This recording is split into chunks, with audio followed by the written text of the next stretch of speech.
Look how extended he is right now. Bad, bad. What's up, guys? We're reacting to Drip King today. We're gonna watch Drip King. I gotta become Drip King. Hell.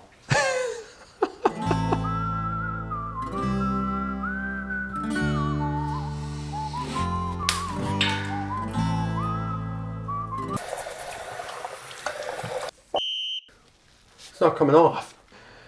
Let's watch some Drip King, I guess. Drip King is the man in lacrosse right now. So many people are watching his videos. I want to make sure he's providing some correct information. Let's get into it. I haven't been very active with the YouTube channel lately just because I've been so busy with traveling. Hasn't been very active on YouTube, probably because he's posting too many TikToks about Livy Dunn. I thought I would start off this video by just going through my wall ball routine. Every single player on the field needs to have good hands, and that is something that I struggle with as a face-off guy. Yes, yes. I love that he's promoting stick skills for face-off men. I tell my guys, if you can't play lacrosse, you can only take face-offs. You're not going to go D1, D2, D3. You're not going to be able to play at that next level.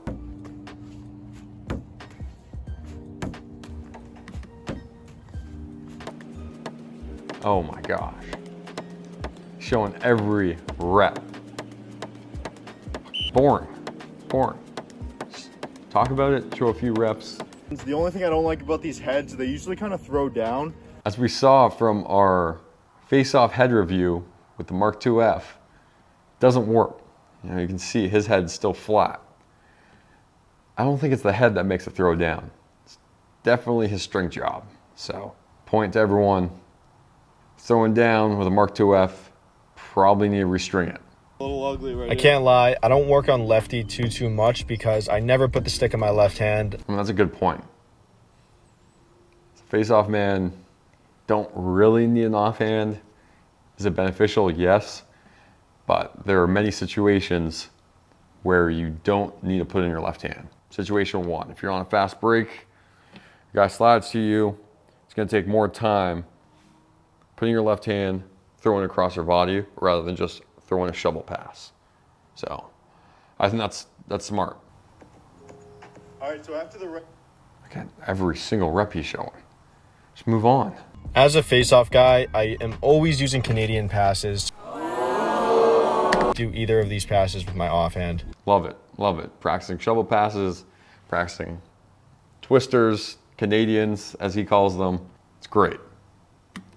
When you pick up a ground ball, all right, and you have wings collapsing on you, it's gonna be very efficient to use a shovel pass versus switching hands, taking all that time, and then moving it. So I think it's great that he's showing these shovel passes. Guys, last but not least, to finish off the wall ball routine, his leg tats are pretty cool. Hold up. If you guys like what you see, hit that subscribe button below. I have a lot more content coming out soon. We're on the road to 5,000 subs.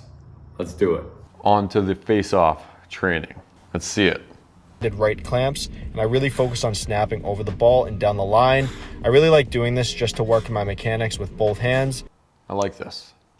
I talked about this in the last reaction video. This drill is great for isolating the techniques and the fundamentals for each hand. The only thing he's doing wrong is his body is upfield, first off, so he's not translating that power from his legs into that ball on a 45-degree angle. He's facing upfield, so all his power is going to go forward. Another thing that's wrong here is he's just using his arms. So even when we're doing one-handed punches, you want to explode off that left leg into that ball and finish with your nose over top. And then after that, I go into my exits. When I do these, I do forward, right pop, backdoor, pretty much every single exit that I could possibly use in a game. Yes, I love that. I love that. He's incorporating different exits to different zones. It's great. It's a face-off man. You don't want to be a one-trick pony and only have one exit you're comfortable with. Get comfortable exiting to every area on the field, or else your opponents are going to have an easy time countering you. But working on your exits is so key, because if you win the clamp and you can't exit, then it really doesn't matter. Yes. Great point, Drip King. Hell yeah. Right, there's so many guys right now that are just worried about the clamp, and they're so inconsistent in the way they exit. You can't exit after getting full control of that ball. It doesn't matter that you want to clamp. Right? You have to be able to exit clean to yourself. After that, I move into my shooting routine. I like to Good emulate stuff. coming off a face-off because It's on a roll right now. I love that he's incorporating shooting into his routine. So many face-off guys, again, don't practice like a lacrosse player. All they do is go out there and practice clamps, exits, counters. Have to be a lacrosse player. one thing I also like to do is do ground balls to a shot, just because ground balls are huge with getting low and running through them and finishing them as a face-off guy. As a face-off guy, you want to be the best ground ball guy on your team. Definitely incorporate that into your practice routine. In my opinion, live reps is the best way to get better if you have someone in your area that can challenge you. Drip King, I'm in Columbus. If you want to get some live reps, I'll be here. Let's see how Drip King's form is. So I always do live reps for about 25 to 30 minutes. Bad.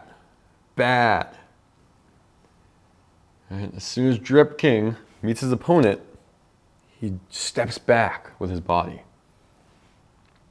Like we talked about earlier, you want to explode off that left leg, keep your feet planted, finish with your nose over top that ball. That's going to translate all that power from your legs down into that ball.